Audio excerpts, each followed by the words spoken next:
now let's jump to Star Wars Visions, which I knew nothing about before seeing the trailer, and I was like blown away with how cool I think it could be. Mhm. The anime style, I believe it's going to be like filmed like it's Japanese, right? So, okay, the cool thing about it is I think there's 7 different stories being made, Mm-hmm. um, all from 7 different studios. So that's Okay. why, like in the trailer, you see like the animation style varies a lot, Yeah. because like it's a bunch of different. But yeah, the dialogue, the audio at least is all Japanese, which is my preferred way of watching anime. Yeah. Same. I I'm so down for that. Yeah, so, and it fucking looks. Yeah, sorry, continue.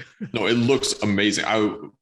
I think it has the potential to be the best Star Wars content created. And Wow. again, I will put an asterisk next to this. I have not read the extended universe and I have not seen all of Clone Wars. Okay. So I have seen the movies and the spin-off films, Rogue One and Solo, which is garbage. And I disagree, but that's okay. I love Solo. I love Rogue One. but Rogue One was phenomenal. Solo was garbage. I love Solo. There's things I hate about it, but okay. Yeah, same. Like the plot. Yeah, no, this. So it's funny. I remember like a couple years ago, I have a friend who's really into Naruto. And I remember like when we went to high school together, he was like, man, you're into Star Wars. That's so lame. And like, meanwhile, he's like watching Naruto. So to people maybe listening, and obviously Luca, you here, that makes you smile because it's like, for me, it's like the same thing. It's Star Wars has always been um made as like a modern or a space opera version of a Western or a samurai film, or Westerns being the Americanized version of samurai films. I was going to say Toriyama, but Kurosawa is what I'm thinking of. Like those types of films. So I've always had this inkling that, man, a Star Wars anime would be so cool. I remember a couple years ago, there was like somebody like a fan made. It was like X-Wings versus TIE Fighters. It was one of the coolest things. I used to just watch it and people put like synth music behind it. It's really cool. Yeah. But yeah, anyways, my friend from high school was like, oh man, you're watching Star Wars? Like, that's so lame. And I was like, man, like Naruto's like Luke Skywalker, and like Kylo Ren's sort of like Sasuke, and like there's all these sort of like parallels between characters in both of the franchises that eventually he was like, all right, I'll watch it. And then when he was done, I think he had got up to like episode 8 in the release. So he'd seen Rogue One and the 7 previous films. And he was like, man, I'm so sorry. I'm so sorry I made fun of you in high school. This is sick. Like his too, Will, his favorite movie was Phantom Menace. And I was like, okay, that's weird, but like, all right. But yeah, Jar for but life. I think like Star Wars as an anime is something I've always wanted, and to finally see it and not be a fan thing, like this is official Star Wars stories that span from the High Republic all the way to the New Republic. I'm like so fucking excited. I can't wait to see what this is going to look like. All the animation styles are ones that feel familiar. There's some like, I got some Afro Samurai vibes, got some like Studio Ghibli vibes with those two, like the younger kids they look like. Mm-hmm. Some Yojimbo vibes in there too. So sick. Like, and oh man, the girl with the Grievous arm type situation. So sick. I can't wait to see this. I think it comes out in November or October of this year. I'd have to double check, but maybe even earlier than that. I think September 20th ish. September 22nd. There we go. Yeah, no, this looks really sick. I can't believe this is actually happening. And I feel like what's happening now with Star Wars, this, the Disney Plus series we're getting, the live action Disney Plus stuff. I think this is what people wanted from the get-go when Disney took over. When we wanted new Star Wars material, this is what we were looking for. And I think the trilogy we got, it didn't please everyone. I don't think there was a way it could please everyone, but I don't think it got close. I think it's very split down the middle. I think there's things to love about all 3 of those movies, but there's also things to hate about all 3 of them as well. which is unfortunate, but I mean, that's the way it goes sometimes. But seeing stuff like this, I remember why I love Star Wars. And it's because like there's so much room to do like cool and exciting things. Sorry. And this is one of those things I'm super excited for. I've been rambling about it. So thoughts for you, Will? Yeah, I'll be honest. I didn't know it existed until you dropped it in the chat a while ago. But first thing that it reminded me of is just because of like all the different animation styles. Actually, it reminded me a lot of Halo Legends, which came out like almost 10 years ago. So I've never seen it. Oh yeah, I love it. I think I have it like on Blu-ray or something somewhere. But yeah, like same kind of thing.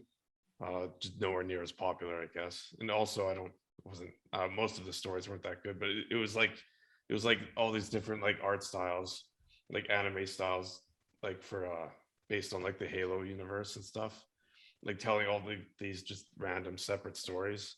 Yeah, it looks cool. I'm looking at pictures of it right now.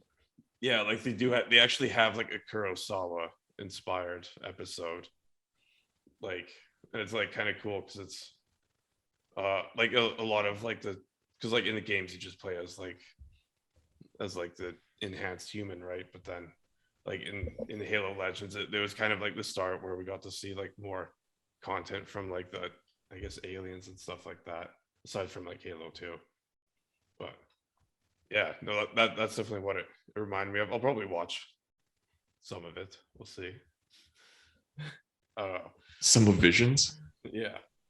There's yeah, like that one dude where like the scene where he pulled up, it was like an umbrella, but like a lightsaber one. I thought it was pretty sick. Oh yeah, the spinning lightsaber. That was cool. On a Yeah, chain. they're like wrapped around. Oh man. Yeah.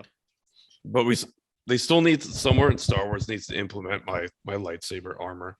Just like imagine just like a bunch of cubes, like an exoskeleton of lightsabers, you just run into things. That'd be so hot. like you just like run into people, that's it. Yeah, I believe in the vision, but I don't know how it would work. There is armor though in Star Wars, like Beskar steel deflects lightsaber. So yeah, but it doesn't kill. It doesn't kill. No, you're right. But I guess one of the problems is you'd fall through things, right? Yeah, it's like that, age-old schoolyard question of if you drop a lightsaber, does it ever stop? Yeah. Well, like how I imagine is just like imagine like you build a suit of armor out of like cardboard boxes, but instead it's just no, I got it. You just run into things. Just, yeah, but what happens when you like run into something and then it like pushes against your skin? Well, that it wouldn't. Okay. Okay. Any other thoughts on Star Wars Visions? No, I'm super excited. Can't wait to watch it. Do you know like is it like are there like different ratings for the different stories, or is it just I imagine it would be similar to what's like The Mandalorian, I hope anyways, where it's not gratuitous violence and gore, but Star Wars level. Which Star Wars has always gotten away with having violence because like in the prequel trilogy it's like no blood humans versus it's like clones versus droids, so like the stakes are shitty in a shitty way, they're lowered. And then obviously like with blaster bolts and laser swords, there's no like need for like profuse blood, I guess. So I assume this will be similar to that. And a lightsaber cauterizes any wound it makes. Yeah. Oh, you mentioned Kurosawa, and then that scene, it's like it's all black and white except for like the red lightsaber. I'm sure we'll get some sort of samurai, but obviously that one. Oh, and those moments, like there was multiple moments with like force stopping lasers, like the stun lasers. Yeah. See, and we talked about this when we did our episode on the force of like, why did that never come up again? And like now we're seeing it. Like, I mean, I call that my favorite moment in all of Star Wars, pretty much. Like when that's a good one. Yeah. Oh, actually, the reason I'm so excited for this is because it's finally getting the scale of the galaxy. Like it feels like the scale is proper with like all these like stories spanning all these different worlds, and like that's what was missing so much to me in 789. I think they completely missed the mark on that, just like completely. I agree. I think Star Wars, the problem it has, or at least the people who have had their hands in it, the problem that they have is they keep going back to the same well. And I think the Skywalker story was interesting. It's certainly like a mix of very cool world meets very compelling story, but to keep going back to that, I think Rogue One's probably the one exception to me where it's like I liked having, like, we didn't need Rogue One obviously, but like I liked having that explanation fold out. But it is like a serious retcon, like, oh, if we put this here, like it doesn't mess up anything else. Yeah. Whereas I think like a lot of the stuff they've done so far has been like, hey, you guys remember episodes 4, 5, and 6? You love those ones, right? It's like, yeah, we've had enough of fucking Boba Fett and Luke. Well, I mean, I haven't had enough of Boba Fett. I proved that to myself by how excited I was in The Mandalorian. But spoilers, my bad. What the fuck? Yeah, I think it's I agree with you in that we're seeing like a broader galaxy and universe that it's like, fuck, I want to see those far out flung realms where they don't have Jedi, and like, you know, the people know the Force, but they have to fend for themselves. Like the passing down of that lightsaber to like that rabbit type character. Yep. I was like, oh man, that's Star Wars right there. Could be anyone. Yep. Yeah. Anyway, And I think like the that contrast of like that rabbit character to like the broom kid at the end of Last Jedi, which they never paid off. Like, exactly. Like it sets up the idea that like people can have the Force, and then they're like, okay, but it's always going to be Rey anyways. Yeah. Okay. Because she's a daughter or granddaughter of. There's just so much to hate. So much to hate with 789. Anyways, yeah. So I'm excited. Yep. And I think it'll be great. Let's move into Matt's Monster Musics. Now, I don't have a mini for you guys today because I haven't painted this creature.